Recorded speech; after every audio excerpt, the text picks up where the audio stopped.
Donc Nicolas Lally, je suis professeur de sport, conseiller technique sportif donc au sein du ministère des Sports, placé auprès de la Fédération française de canoë-kayak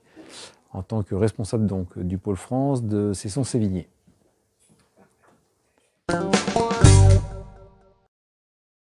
Alors les disciplines au programme des Jeux, aujourd'hui on a deux disciplines principales ou un peu plus historiques, la course en ligne qui a fait son introduction aux Jeux en 1936, voilà, et le slalom qui a fait sa première apparition plus récemment aux Jeux de 1972 pour ensuite disparaître et revenir au programme olympique à partir de 1992. Et l'apparition donc du paracanoë à partir des Jeux de Rio 2016. Donc ces disciplines olympiques au sein du programme olympique, en fait, elles sont sur proposition donc, des fédérations internationales qui proposent donc au CIO les épreuves,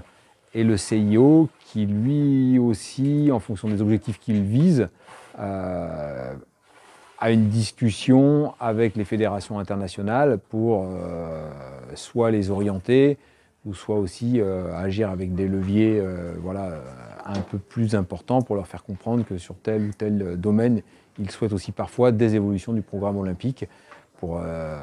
tout simplement aujourd'hui la raison principale à tout ça, c'est qu'aujourd'hui il y a une volonté assez forte d'essayer de moderniser un peu le programme des Jeux.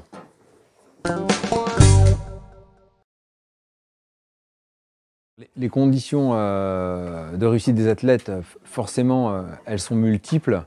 En tout cas, aujourd'hui, il y a un axe assez fort, donc sous l'impulsion de l'Agence nationale du sport qui a été impulsée ces dernières années. Cette impulsion, elle vient en grande partie donc, des résultats des Jeux de Tokyo 2020 qui avaient lieu en 2021 et de la réussite notamment des sports collectifs français, hand, basket, volley, où l'Agence nationale s'est rendue compte que dans tous ces sports pro, collectifs, tous les sportifs étaient devenus professionnels. Et aujourd'hui, il a été mis en place donc, des dispositifs d'accompagnement un peu spécifiques, soit à travers des conventions d'insertion professionnelle, soit à travers des détachements pour des sportifs qui seraient fonctionnaires, ou un nouveau dispositif qui s'appelle les emplois ANS, où on demande au club du sportif d'embaucher le sportif, moyennant une subvention de 15 000 € de l'Agence nationale du sport, avec un reste à charge de 10 500 € pour le club employeur, pour permettre à ces athlètes d'être dans les meilleures dispositions pour pouvoir être complètement libérés, ne pas se soucier des préoccupations de la vie quotidienne ou du lendemain, et pouvoir se consacrer plein temps justement au cœur de la préparation physique, technique, mentale et autres, et voilà, être complètement libéré pour ça. Modalités de sélection pour ces Jeux de Paris 2024, en tout cas chez nous, à la Fédération française de canoë-kayak, elles sont un peu nouvelles, puisque jusqu'ici, historiquement, depuis au moins une trentaine d'années, on avait des règles de sélection qui étaient très mathématiques, où la fédération établissait un mode de sélection qui attribuait des nombres de points par rapport à des courses à réaliser, et qui donnait un classement qui sélectionnait les sportifs aux Jeux. À partir de cette saison, on va rentrer sur un nouveau processus qui va s'appeler dans un premier temps les temps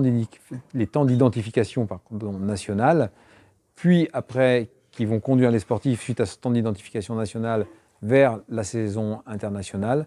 Et derrière, il y aura une phase d'analyse des performances pour constituer le groupe des sportifs, le groupe des sélectionnés au jeu. Voilà. Donc là, il y a une part un peu plus importante que ce qu'on a pu connaître, un côté un tout petit peu plus subjectif, de juger est-ce que on pense que le sportif sera en capacité d'être performant au jeu, est-ce qu'il a déjà vécu des situations de compétition internationale, est-ce qu'il performe déjà à l'international. Voilà, alors bien sûr, cette subjectivité, elle ne va pas s'appuyer sur rien, elle va s'appuyer sur des critères qui sont préétablis. Mais aujourd'hui, on passe d'une règle de sélection mathématique à une sélection basée sur une analyse de la perf par un sélectionneur.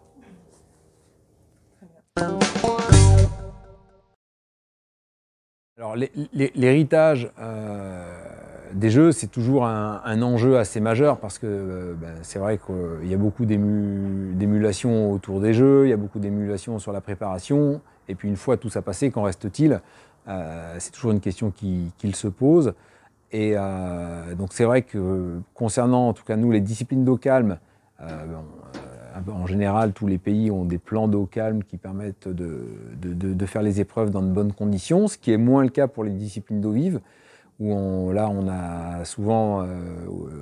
à part en 96 à Atlanta, mais la création d'un équipement d'eau vive pour pouvoir accueillir ces Jeux olympiques, avec des fois des fortunes diverses, des équipements qui ont été des vraies réussites, hein, comme Sydney 2000, comme Barcelone 92, Londres 2012. Voilà. Parfois aussi des équipements qui ont été un peu moins réussites sur le côté héritage, comme Athènes ou Pékin. Et puis si on fait un petit focus breton sur cet héritage, forcément, voilà, la Bretagne est en général plutôt active par son mouvement sportif. Et donc, nous, pour le canoë-kayak, nous avions besoin d'un équipement de dimension internationale pour l'entraînement, pour accueillir des compétitions en Bretagne. Et donc, le stade d'eau vive de Cesson-Sévigné a été rénové. Alors, on dit rénové parce qu'on est parti d'un équipement existant, mais aujourd'hui,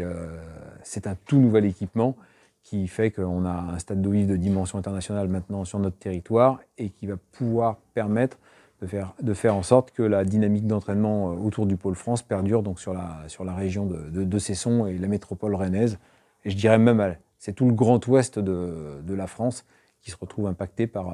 cet équipement.